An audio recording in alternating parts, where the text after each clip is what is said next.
The key to starting a chess game successfully is playing an opening that doesn't just focus on the development of your pieces, but also puts your opponent under pressure.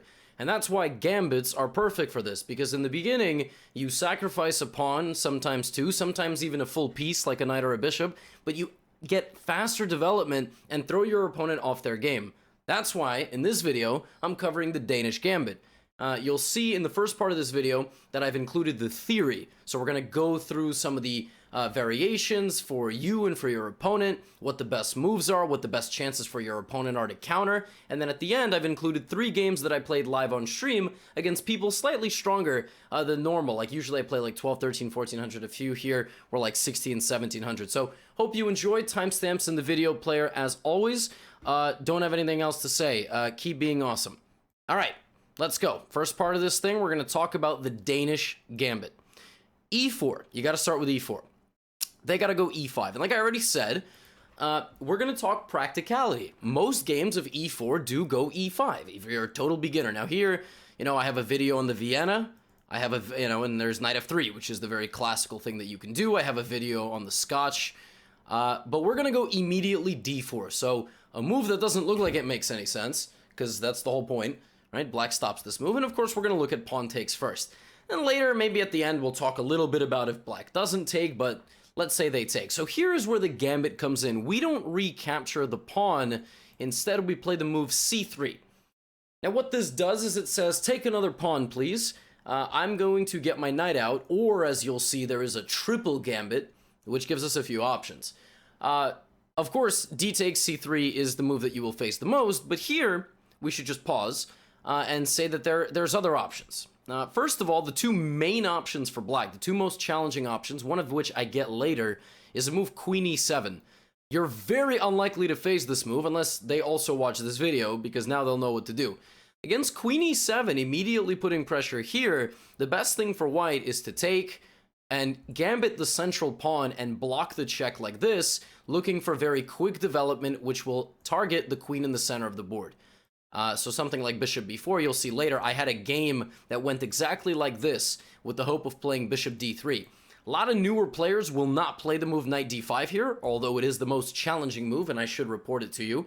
And you can play something like Queen D2, which holds your position together. If they take, this is totally fine, and now you develop. So you're still down a pawn, and you're getting quick development, you'll castle fast, and, again, now you're threatening to win the queen, and then take back here like this. So Queen E7 is a tricky move, but only it's only tricky if they know all of their theory perfectly, and even then you have pretty good chances. The other thing that they can do is they can play the move D5. Generally, the move pawn D5 will be the best thing for them to do as well. They can just strike back for the center. Here I like the very practical capture and taking on D4 actually. So you've got an isolated pawn. In the next 2 turns, you're going to move these knights out. Their bishops might come out to kind of crisscross applesauce you. But for example, just a sample thing that can happen is something like this, where you've developed, you have to put the bishop on E2 to block the pin on G4, and then something like this, and you castle. And we've played very natural moves here, but white is just better. If something like this were to happen, you've got the 2 bishops, you've castled on opposite sides, which means that you can use the open file to attack the opponent, push in the center, bring the bishop out. And for example, if just a slightly different course of action, like if the queen goes this way and moves out of the way, the difference here is that black had played Bishop B4, pinning the knight to the king, not having to move the queen. But if the queen moves, you just go D5, and you're very happy here, actually. White is already much better.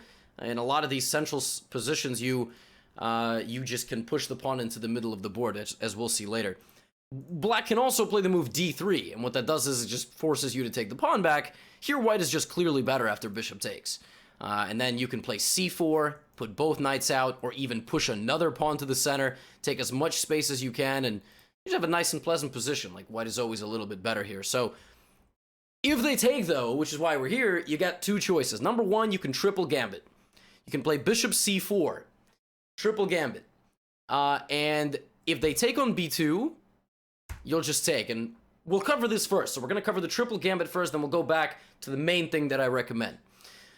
Now here, the most critical move that black has is Bishop B4 check in the triple gambit. And what that does is it speeds up the development and it doesn't let you take on G7, right? Right now, a lot of our tactics here will be centered around either an attack on f7, a sacrifice on f7 with a full bishop, or the moves knight f3 and e5 and just castling. So a sample line, let's say black plays knight c6, is something like this, like bishop b4 check, knight c3, both sides castle, and knight d5. You kind of jump forward with the knight, you're 2 pawns down, but you have got all your pieces out, and black can go wrong very quickly in a position like this, where now you are just striking both pawns near the king. If black plays a move like d6, just kind of a lazy move, you have moves like queen a4, a3, and the bishop has got to give way to the queen to go over to this side of the board. This position is actually already completely winning if a move like d6 is played. And if something like knight e7 happens, which again is kind of natural, queen d4. So mate is threatened. If knight f5, you have queen g4 hitting the knight and threatening more pressure here. If something like d6, bishop drops back to d3 and we win because we are winning a piece. Or mate, right? So we're already winning. It takes, just about 12 moves here, but just using our massive lead in development, we're totally winning. So something like this can happen. This is also something that is likely if you bring the knight to c3. If they check you right away, there's also a bonus option. This can really confuse your opponents. King f1, which is kind of a gangster move, just getting out of danger with the king. And here, if black plays the move, like the best move is knight f6. But if black is like a little bit afraid of this and plays, like, for example, a move like d6 to not get hit with e5, they just lose the rook. So black has so much stuff to worry about that they can kind of mix together. The best line here for black is to play the move d5, which again, counterattack in the center. Not everybody's going to play that.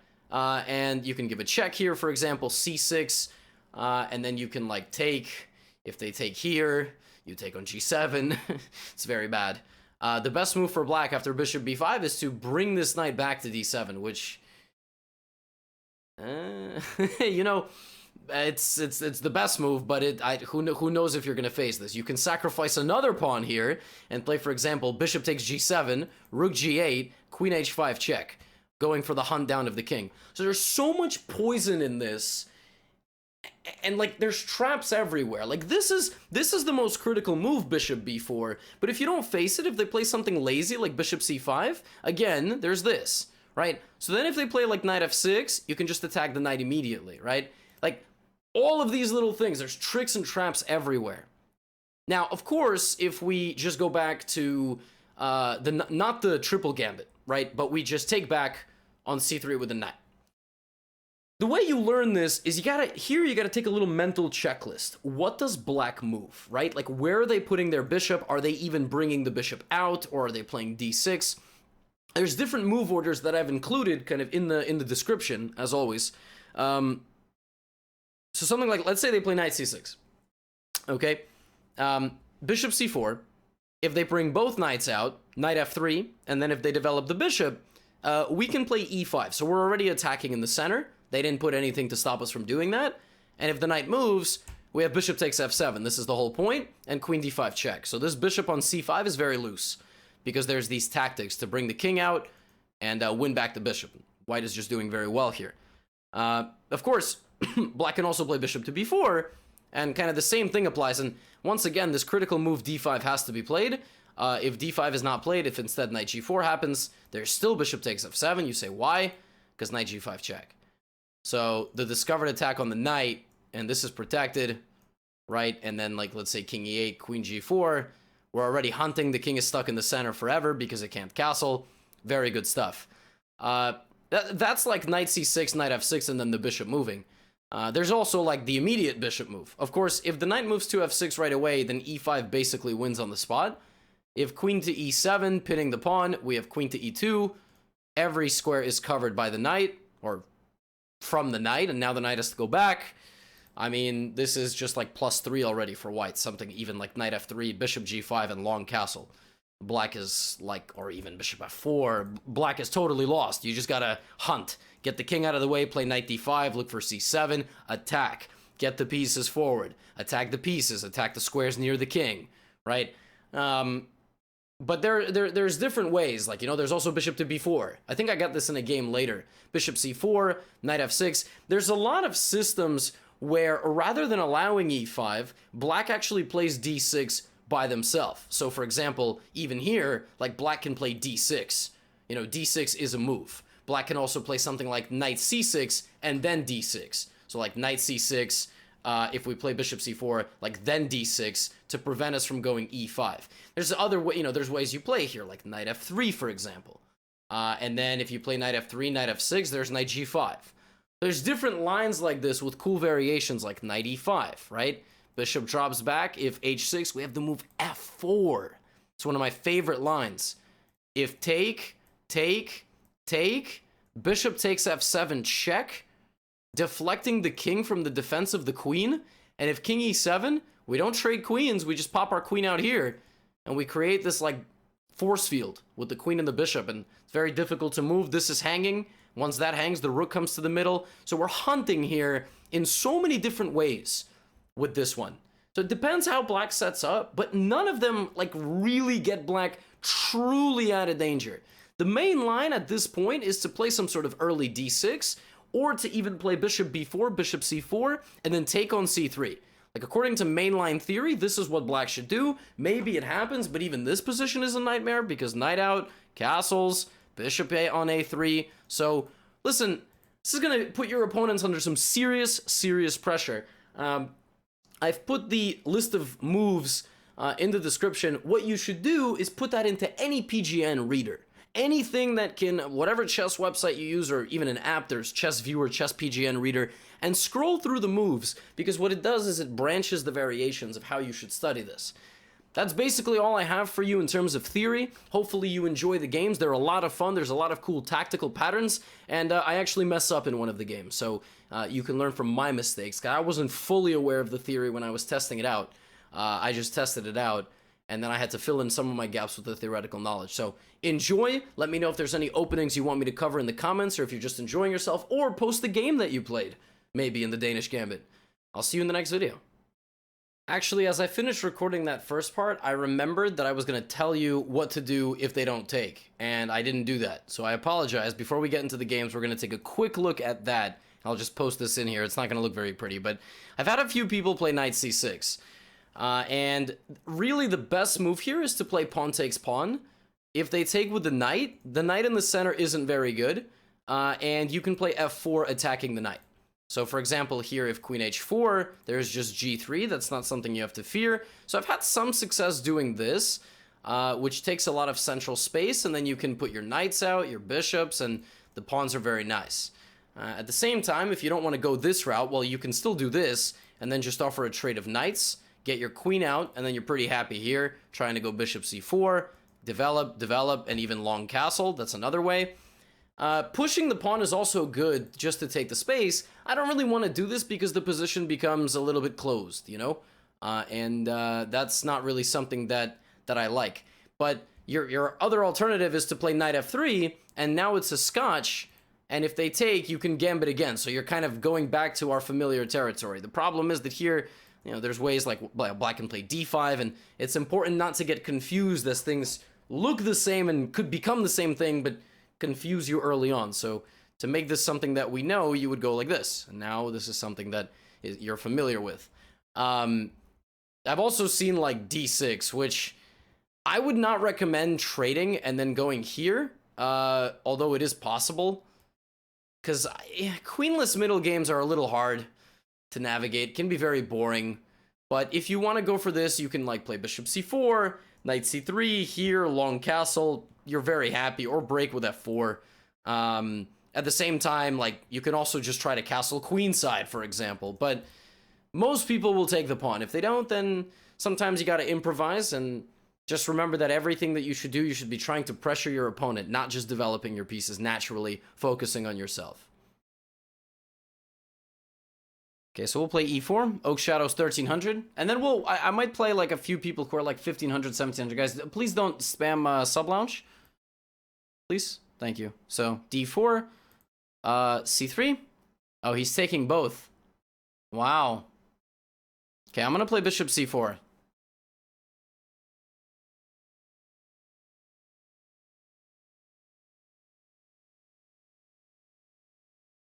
So bishop c4, and now we are, of course, gambiting the third pawn. He chooses not to take it. Is this already a mistake? Because we can play bishop f7, king f7, and queen b3? Bishop b4 is a fascinating move. I don't know if it just loses on the spot. Queen b3, d5, queen b4. Could just take on c3 and live my life. I'm a little bit suspicious of going for this. But let's do it.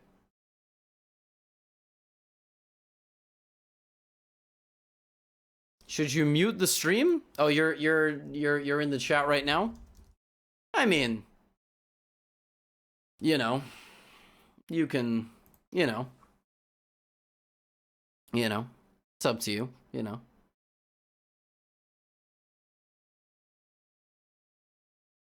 Wow, he chooses not to take.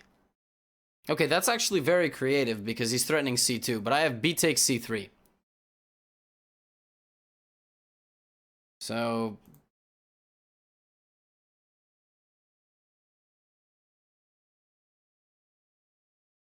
b takes c3, he moves the bishop, and now if king f7 there was this, that's the problem.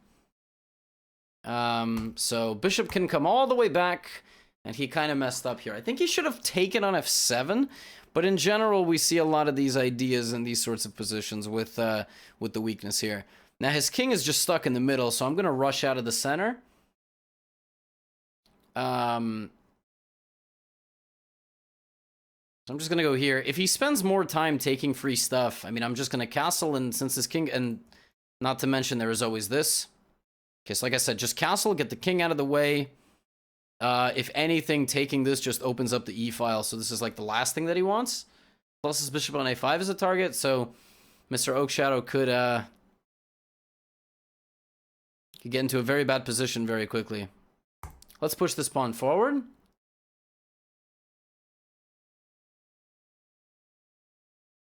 Push the pawn forward. I know he can take, and then like rook e1. This is the idea. Again, I just want to win total control over the e-file. Bishop a3, guys, there is d6. It didn't win the queen. It's not a bad move, but it didn't win the queen. Maybe it was the best move, just to develop a bishop, but okay, he's so concerned. He doesn't. Now this does win.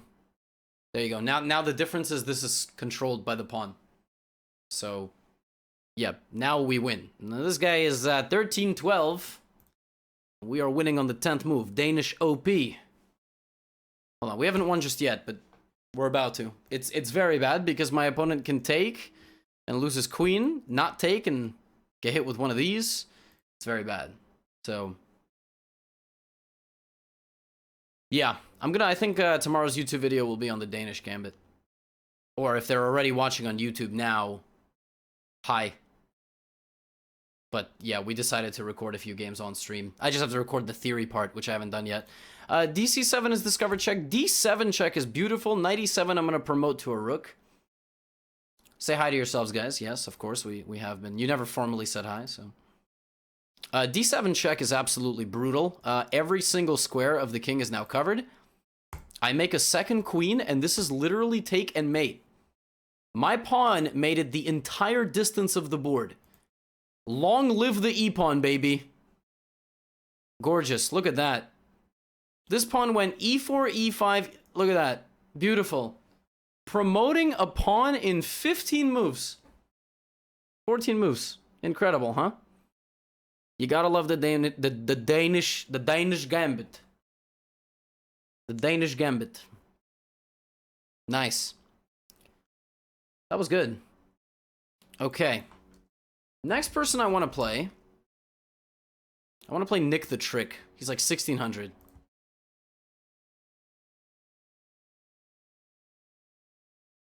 Change his name here.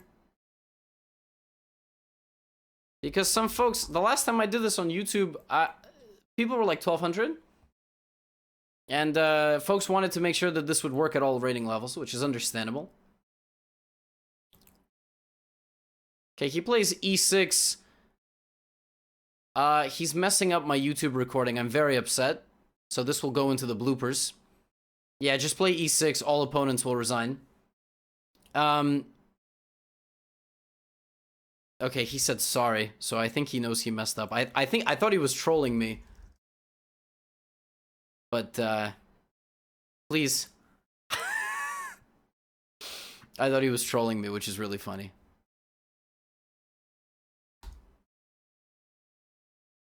Of course, if we are recording specifically for YouTube, then, okay, this time I won't gambit the third pawn, I'll just take. Bishop c5, just bishop c4 is good, of course. Natural. Of course. All right. This is an idea. Let's just develop knight f3.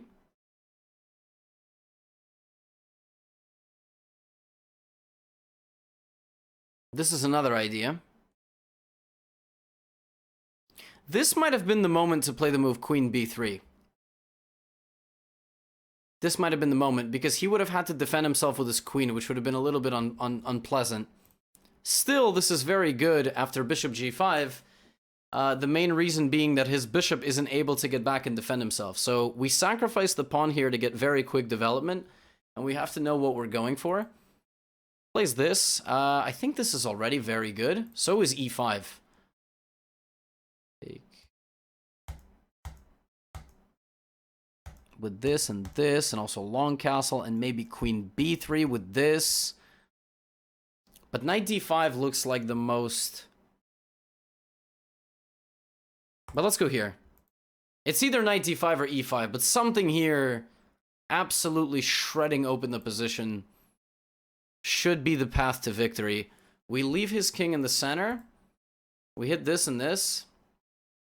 Oh, that's a good move. Very tricky move by him. I missed this. That might be the whole difference here. So I have f4. It's a very good move. Oof. Okay, let's go f4. That might have been the difference. Knight d5. Well, his username is fitting. Unfortunately, long castle is illegal. As much as I would like to play it, it's not allowed. Which does seem to be a fundamental flaw here. It's illegal. Dearest chat members.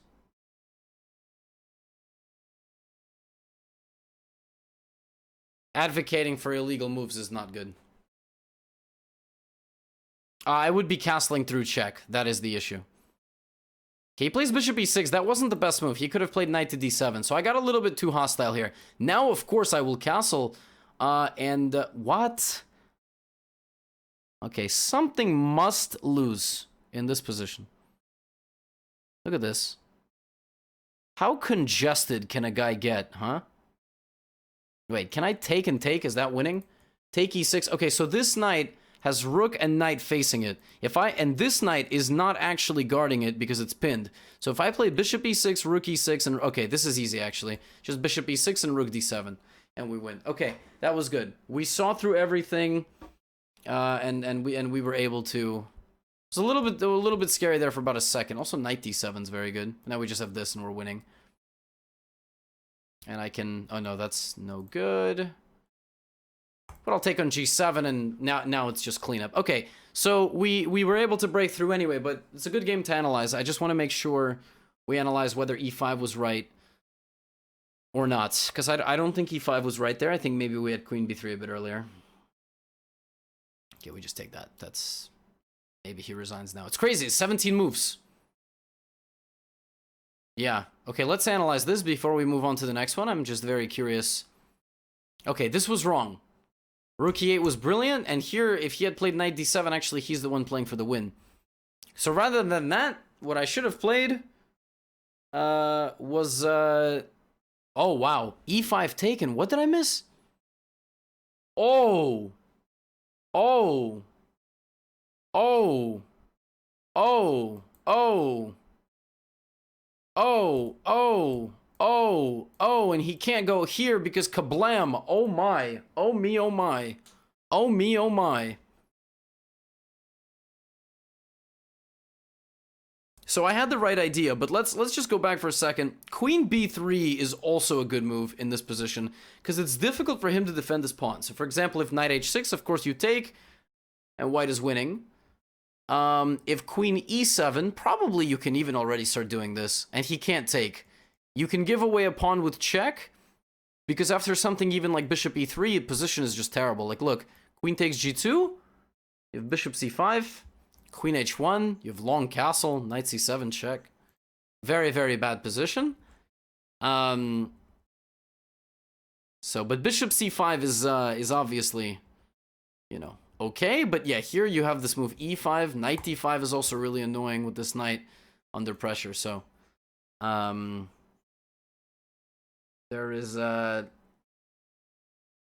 are plenty of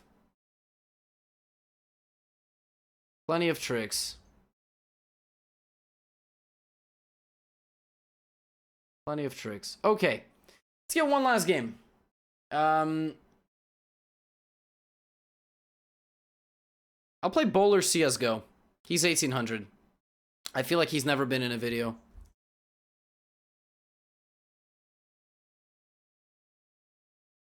Okay. He's 1800. Let's go. This will be good. 13, 16, 1800. All playing into Danish. Danish. Aha. He plays this one. Okay.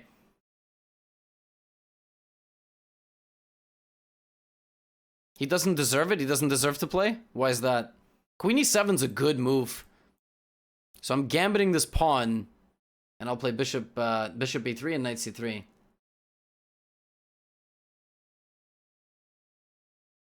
That's what we'll do here.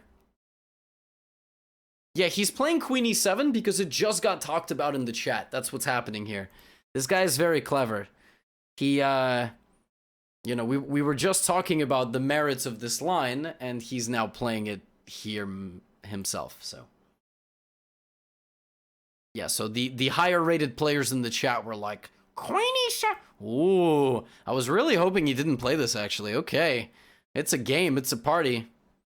Bishop d3 hitting his queen. So he's trying to refute me outright. He's like, bro, you trash. We're not letting you get away with this. Do I take and move my king? Can also go like queen d2. It's a weird position. Take, king f1. Let's go here. And king f1. That's what we'll do. We're gonna go mega super duper duper flooper gambit here. The super duper super duper super duper gambit. Super mcduper gambit. The ultra mega giga omega gargantuan massive gambit. I didn't take the queen because I was in check. It was illegal. My rook is not hanging because of the queen. Chat! Guys, don't embarrass yourselves. YouTube is watching. Okay, now we move the rook out of danger and we attack the bishop. So we have a lead in development, which is basically going to uphold our chances of playing this position. Let's go queen a4. So every move in a gambit situation should try to come with a gain of some tempo. Now what about bishop g5? Actually, I realized that queen a4 there was a slight mistake, because I think he can go queen b4, which is a really brutal and annoying move. It might have been better for me to just do this immediately. And now after bishop g5, rook e1 is coming, and I think he's losing, because now he's not going to get to castle. Yeah, check, and don't I win the queen? He resigns. Okay, terrific. That was a fascinating game.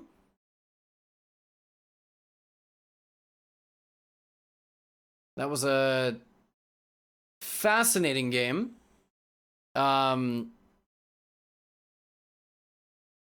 Wow, this is actually good for white. This position is good for white. Rook c1 and... Okay, queen a4 was bad because, yeah, queen b4 is annoying. Wow, so the best move here is... Oh my... Oh... The best move here is rook c5. Because of the bishop moves. Bip, bip. And then if knight c6, defending and defending, then we go bam. And then if bam, then rook c4 with the idea of bam and okay, I mean, that's disgusting. Wow. So we put the most practical chances on him that we could have. Bishop d3. So queen e7 is considered the best move.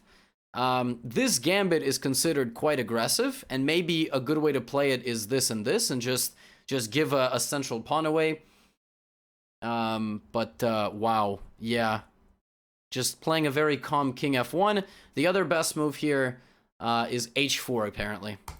Computer is an ultra mega super duper savage who wants to get the rook in like this and just say, look at black structure, it's like really bad. So 3 games, and he resigned at the end because king f8, bishop e7, he's losing the queen.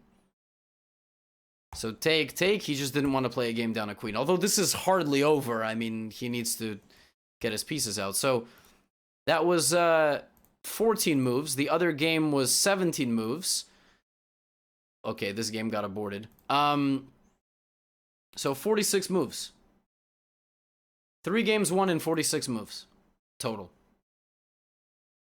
Nice. Danish Gambit OP.